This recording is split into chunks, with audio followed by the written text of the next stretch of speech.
Gus Dur dan Pak Harto kan beda sistem dengan sekarang. Kalau sekarang dipilih langsung. Bukan. Enggak. Oleh dan Cira ini Bung langsung Partaunan sekarang pada saat dia ngomong begitu tadi mengakui dan menyetujui apa yang saya sampaikan. Iya. Terbukti dengan Soeharto dia sendiri yang ngomong. Soeharto berapa bulan langsung jatuh. Kan saya tidak Padahal Soeharto itu sangat kuat. Saya Militer tidak masih dalam dipegang, polisi dipegang, intelijen saya dipegang. tidak dalam membantah pernyataan Bung Partaunan. Mana ada pertanyaan saya yang mengatakan membantah? Bukan. Justru saya mengikuti alur berpikir Anda.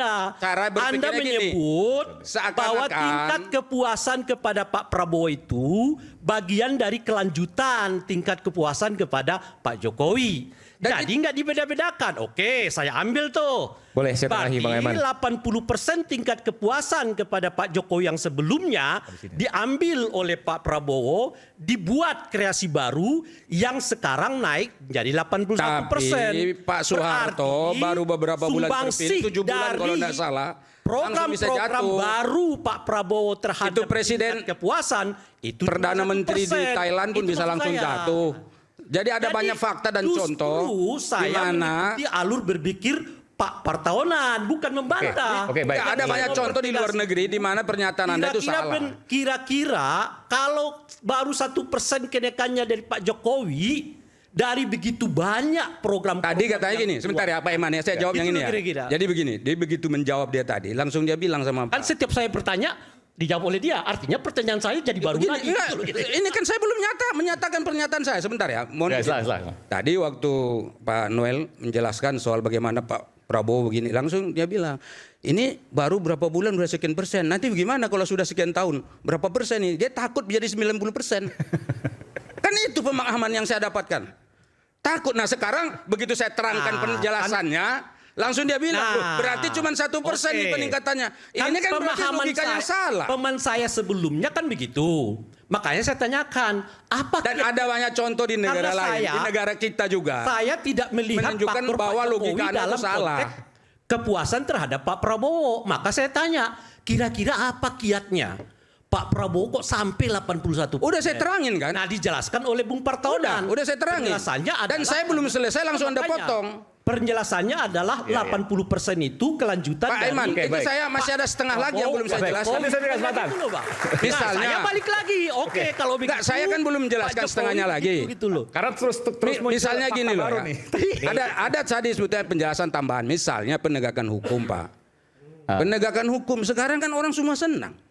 Misalnya kayak MK, ya Mahkamah Konstitusi tiba-tiba memutuskan bahwa tidak ada presidensial threshold. Emang Anda pikir Pak Prabowo tahu soal pemutusan? Enggak tahu. Buktinya jalan, enggak diintervensi. Ya kan? Kemudian apa lagi?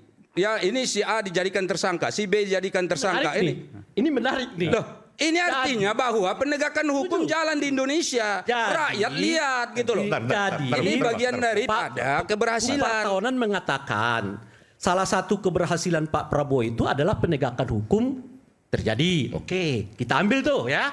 Apakah Anda mau mengatakan di zamannya Pak Jokowi penegakan hukum tidak sebagus di eranya Pak Prabowo ini? Ini kelanjutannya. Dan saya katakan kan kelanjutan. Bagaimana sih dari tadi ini berpikirnya bolak-balik. Sudahlah Pak, kalau soal putar-memutar cerita ini. Kalau itu kelanjutan. Saya belum selesai nih. Kalau itu kelanjutan, tidak usah Anda jelaskan. Karena itu bukan barang baru. MBG itu barang baru, perlu dijelaskan. Menolak 12% itu barang baru, perlu dijelaskan.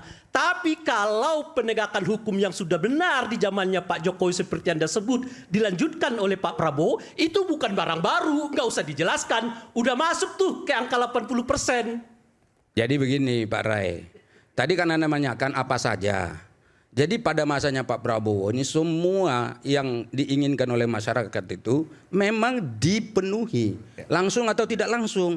Jadi kalau Anda misalnya minta, ini pokoknya kita buat garis demarkasi, sebelah kiri begini, sebelah kiri begini. Oh ini kelanjutan, ini enggak kelanjut. Ini bukan hitung-hitungan angka-angka seperti itu Pak. Ini pemerintahan Republik Indonesia ini lebih rumit daripada Anda pikir. Ada 275 juta rakyat Indonesia yang diurus di sini. Iya kan, mulai dari sekolahnya, kesehatannya, makannya, pekerjaannya. Enggak segampang itu. Jadi karena itu jangan Anda masuk langsung begini setengahnya ini. Begini Pak Rai, saya ini pendukung Prabowo. udah 15 tahun sebelum dia jadi Nggak pernah presiden. pindah-pindah. Tidak pernah pindah. Dan saya ikut debat-debat di semua televisi pada saat pencalonan dia, Pak. Dan saya tahu persis bagaimana memperjuangkan ini. Dan saya tahu persis bagaimana logika berpikir yang dibangun Kemarin Pak Prabowo ketika sampai ikut hari ini. dengan Pak Jokowi, Anda nggak mendukung Pak Jokowi? Saya tidak dukung Jokowi. Oh, enggak. Memang Presiden Jokowi tidak didukung oleh PAN, Pak. 2 kali kita tidak dukung. Kan harus terbuka. 2 kali kita tetap Ini jujur, Pak jujur Prabowo. kita tahu. Ya kan? 2 kali. Jadi nggak pernah dukung Pak Jokowi, gabung sama Pak Jokowi, gitu loh kira-kira. Kok gabung dengan Pak Jokowi gimana? Kita sekarang mendukung Pak Prabowo. Kemarin. Kita diminta. Kok tiba-tiba lupa? Ini, begini. Saya tidak menolak itu juga. Kita diminta bergabung, Pak. Bukan minta-minta. Itu Anda salah berpikir lagi nih. Diminta bergabung? Diminta untuk bergabung ke kabinet. Karena kita diminta bergabung, ya tentu untuk pengabdian kita bagi Republik. Nah, maksudnya Pak, kita dukung Pak masuk. Jokowi apa maksudnya? Kan Maksudnya sekarang pemerintahan Pak Prabowo. 2 tahun sebelum habisnya periodenya Pak Jokowi, Oh, kita ya. diminta bergabung. Ya. Jadi begini. Ternyata menurut mereka pergabungan itu bukan karena mereka menginginkan, tapi Pak Jokowi Meminta. yang Memang diminta, Pak. Karena diminta maka masuk, meskipun mereka nggak mendukung Pak Jokowi. Tentu saja hukumnya setelah masuk ke Pak Jokowi ya mereka mendukung Pak Jokowi. Itulah hukumnya. Kalau mereka tidak mendukung, mereka akan menolak Saya tanya. permintaan itu. Kira-kira begitu. Saya tanya Pak Rai, emang sekarang Muhaimin Iskandar nggak dukung Pak Prabowo? Nah itu tanyakan ke Muhaimin. Lah ya enggak, Anda tadi ngomong Makanya, begitu. Tanyakan Dia ke Pak sekarang Muhaimin. masuk di dalam kabinet. Saya juga bingung tuh. Bukan logika berpikir Saya Anda juga- itu salah gitu. saya kalau juga misalnya bingung. bolak-balik Kok bisa membandingkan. gitu loh. Begitu saya Kita mencoba bahas lagi membandingkan Anda bersama jadi kami di salah. Rakyat Bersuara.